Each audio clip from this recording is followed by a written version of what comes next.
So as part of our national political conversation right now, I think there's a larger discussion around people feeling like they've been left behind, that they've been neglected and not attended to, that they're not getting their fair share of resources. And I think all of those concerns definitely dominate discussions around rural education.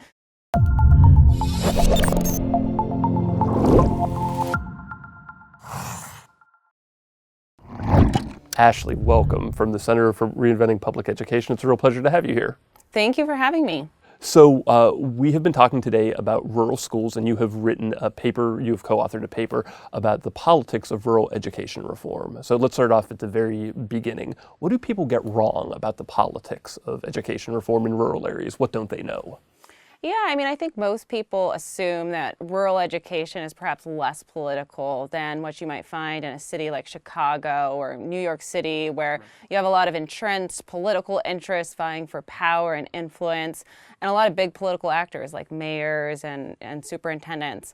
But what I think people don't realize is that while the politics in rural communities may look different, they can be just as challenging for the rural superintendent to navigate, making it hard to press for reform or launch new initiatives. So give us some examples. So jobs, for example, right? Like they have to think about the employment of their people and the communities running into someone at Walmart in a way that maybe a big district superintendent won't, right? Yeah, absolutely. So in rural communities, schools are a source of jobs and maybe a big source of jobs depending on the community. And so when you, say, want to fire an ineffective teacher, that creates conflict between someone who might be not just your employee, but also your neighbor. And unlike in a big city school system where you might be able to rely upon your HR department to, process that paperwork, you're going to have to tell that person in person, personally, yourself. So there's no bureaucracy in a lot of these systems because they're small places, and the rural superintendent is wearing a lot of hats. That's right. So let's now talk about the rural schools themselves and the communities that they are in. It turns out that rural schools often have really high graduation rates, high school graduation rates, but they don't have such good college going or college graduation rates. Why is that the case? Yeah, I think there is a confluence of factors, and I don't think anybody knows exactly why, but one piece of it is in the status of the rural economy means that, in general, rural communities have fewer adults that have a college degree in the first place. So it's grown over time, like college-going rates across the country, but it's still much lower than what you find in cities or the suburbs. And as a result of that, you can imagine in families in rural communities that their adults that students are looking towards for sort of expectations around this oftentimes do not have the same sort of drive to say you are going to go to college as a kid. Well, let's talk about this because there's that one element where if just the general adult population has been less likely to go to college, they may have different expectations.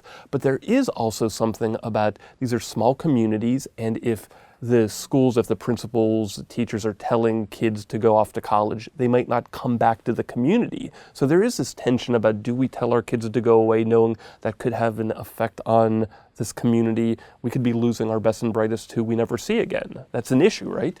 Absolutely, and in fact, that's exactly what we see. The empirical evidence suggests that the rural communities that are most successful in promoting economic mobility, so sort of the American dream, promote outmigration. So kids that leave are more likely to rise up the economic ranks and to achieve more success in life compared to students that stay behind.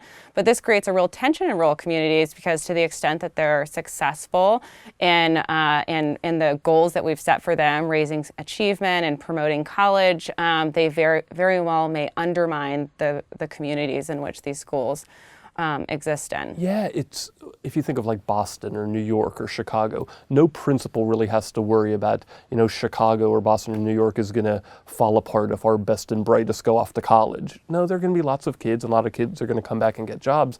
But if you have a graduating class of 20 kids every year and the best leave and they decide that jobs are 100 miles away, you may have a pipeline out of the community, and next thing you know, the community gets smaller and smaller. You have to close schools. it's tough. It puts these schools and administrators in a really tough position. It does. And, when you look at the status of the rural economy, a lot of those issues are shaping schools in a big way. So the fact that many jobs have left rural communities to relocate to cities and urban centers, or just because those jobs just don't exist in the United States anymore because of automation, or they've become mechanized. So I think it's economic development intersects in big ways with rural education. And in fact, what we see is about 85% of all persistent poverty counties that exist in the United States are rural ones.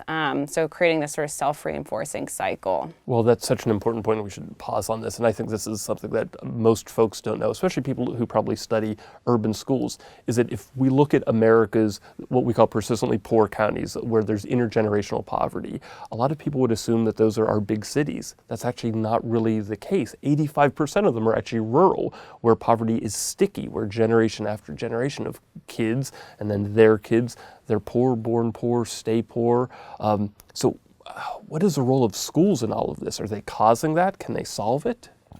I don't think they can solve it on their own, and I think one of the big challenges in rural communities is not only are schools typically under-resourced, in part because they're serving just fewer kids, so they don't have the economies of scale, but also because the other sort of services that we might expect to come in and support schools in their charge to address the challenges that come with poverty are weaker or even non-existent in rural communities. So mental health services, things of that nature, job training programs just don't exist in the same density that they do in cities. So if you're in North Philly, which is a place that has a lot of poverty, you're very proximate to a job center as well as other social services in a way that most rural communities they just don't have access to those. Well, so there's this interesting tension that between rural communities, which are often isolated, and the outside, whether it's policymakers in Washington, D.C. or state capitals. And part of the story of these communities and these schools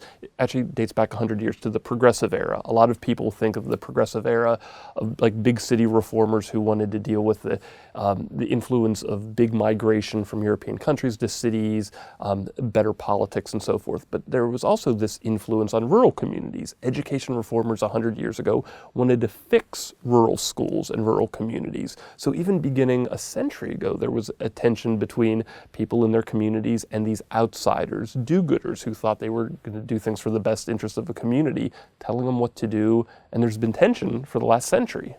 Exactly, and I think it's a really underappreciated aspect of the progressive legacy, in part because historians have spent a lot of time thinking about progressive impact in school systems like Chicago, for example, and the factory model and training newly arrived immigrants to contribute to their communities. So progressives, they viewed rural communities with a lot of skepticism, right? They came in with their ideas around scientific management and viewed rural school systems as inefficient in a lot of ways. And they also didn't trust the local people to run their own school system. So this was a time in American history where there was a lot of one-room schoolhouses, thousands of them across the United States, and there was a lot of local control in those contexts with the community members essentially running the school system. And progressives didn't like that system and didn't trust it either. So let's take a step back. We've talked a little bit about the progressive era and progressives, but just to make sure that we're clear about this, about 100 years ago, we generally in America talk about this progressive era.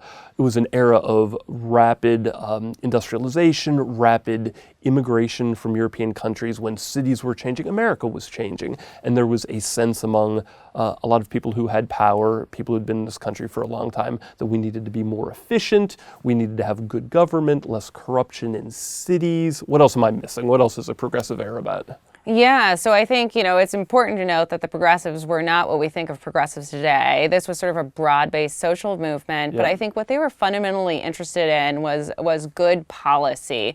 So sort of bringing the ideals of, the efficiency movement and industrialization and scientific management into the public sector.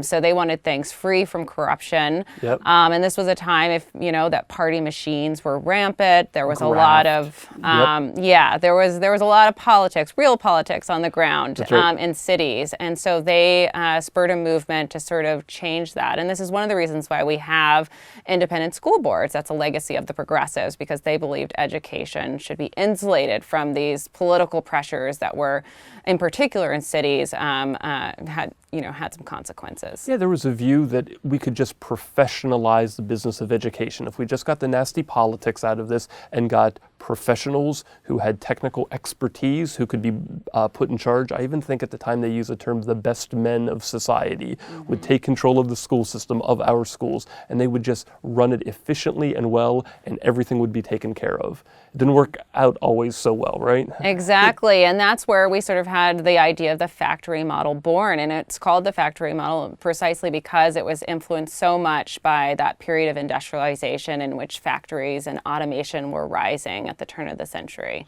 And historically, we see a lot of these fights happening in cities where immigrant communities felt like the people who had been in charge, had been in the country for a long time, were taking their power away. They were saying, well, we don't want you to speak German in the schools. We're going to speak English. You're going to use our textbooks. And so this wasn't just about, from the people in charge, the progressives viewed they were doing what was best for everyone, but a lot of people felt like, no, you're taking away my culture, my history by not allowing me and my community to be in charge of our schools. And this relates to rural education as well. When people in cities think they have the best answer and they're going to apply that to your schools, you can see why rural communities got their backs up and said, no, we actually know how to run our schools. We know what's best for our kids. Exactly. The progressives, I think, because they believed in these idealized visions of government and what schools can and should do, they put in place a very uniform set of expectations The and right way of understand doing things. the right way of doing things. Exactly. And that rubbed a lot of people the wrong way in cities as well as rural communities. That's right. A lot of national reformers or state reformers who are in state capitals probably still think some rural communities are backward or they're behind in the times. And we, the people who know better, the technocrats, just need to brief them up. We need to tell them what to do. So the question is, are rural schools good? Do they know what they're doing? What do you think? I think when you look at the outcomes in general, we see higher than average outcomes in rural communities, and rural communities do possess a lot of advantages despite some of the challenges that we've discussed, and including just having those personal connections between teachers and students, between teachers and their principal. So in general, they're just less bureaucratic system, but they do face challenges, and I think in particular rising challenges in the aftermath of the Great Recession that could over the longer term undermine some of the success that we do see in rural communities. So, what should we make then of, your paper has some really interesting statistics about, I guess, the 2012 election, 2016, that the truth of the matter is a lot of these counties, school systems are in very red areas of America. A lot of them voted for Mitt Romney before, and then they are in Trump country. So how do we think about national politics and these schools and what happened in 2016 and so forth? What do we know about national politics and what's happening in these school systems? Yeah, I think there's a few intersections. So as part of our national political conversation right now, I think there's a larger discussion around people feeling like they've been left behind, that they've been neglected and not attended to, that they're not getting their fair share of resources. And I think all of those concerns definitely dominate discussions around rural education. I think people on the ground in these communities don't feel like they're getting the resources they need to do their work. And in general, that there's just a lot of neglect around the issues that they confront on a day-to-day basis. And when there's not neglect, I think they also feel that there's been this imposition of a very urban vision of school reform, which dates back to the progressive era, but has continued since. So when you think about a lot of the big reform initiatives over the last 30 years, from state takeovers and mayoral control to statewide teacher evaluation systems, these types of reforms either were irrelevant for rural communities or actually were a huge imposition and not a good fit for the types of challenges that they confronted. A particularly salient example, I think, that came up in the Obama administration was the School Improvement Grant Program, which for people not familiar with that program, it required people to get the grant. You had to fire the principal in place and put a new one in charge. And the idea was, very rational. It was that new leadership can help spur improvement, Yep. but in a rural community where they already struggled to hire new teachers and principals, this was a real misalignment in terms of problem and policy solution. Yeah, I was working in the state at the time, and there was a district that applied for one of these grants, and the requirement on the school was they would get rid of half of their staff and their principal, but it turned out the state didn't recognize that there was only one high school in the district, and so if you're going to fire a high school principal and high school staff, who do you replace them with if a lot of these people are, the rest of the people in the district aren't certified to teach in high schools or are not prepared to teach in high schools? Like, it's a great case of a federal policy maybe not understanding rural America all that well, or rural districts at least. Exactly, and they could have done much more, for example, to help them, identify new pipelines or train new people. That would have been a huge help to their talent challenges, but simply, rearranging the deck chairs and firing the beloved principal was probably not the best approach. Okay, so what should we be thinking about in this era of ESSA, a new federal law that gives a whole lot more power to states to have accountability systems and decide what success looks like, not just reading and math scores, but maybe other metrics? Can you give us any guidance on what the politics of school accountability, school success might look like for rural schools in the next couple years? Yeah, it's an interesting question. There's some data that looks at rural superintendents in terms of what do they see as sort of the key benchmarks of success for their districts. And there are key differences between rural and urban areas. So not surprisingly, rural superintendents are less likely to say that the extent to which their kids go to college is an important marker of success for them. So I think, what is the measure of success for them? Getting a job? It's employment opportunities. Yep. They do prioritize reading and math scores, but again, to a lower extent.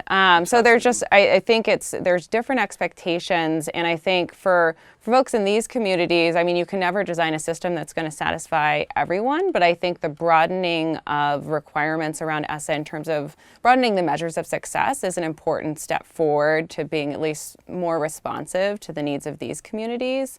I think the biggest challenge, of course, is with any federal law, it's a huge burden on rural districts. So in small rural districts, they don't have access to, federal program officers who are managing this paperwork. The superintendent is literally doing it on her own.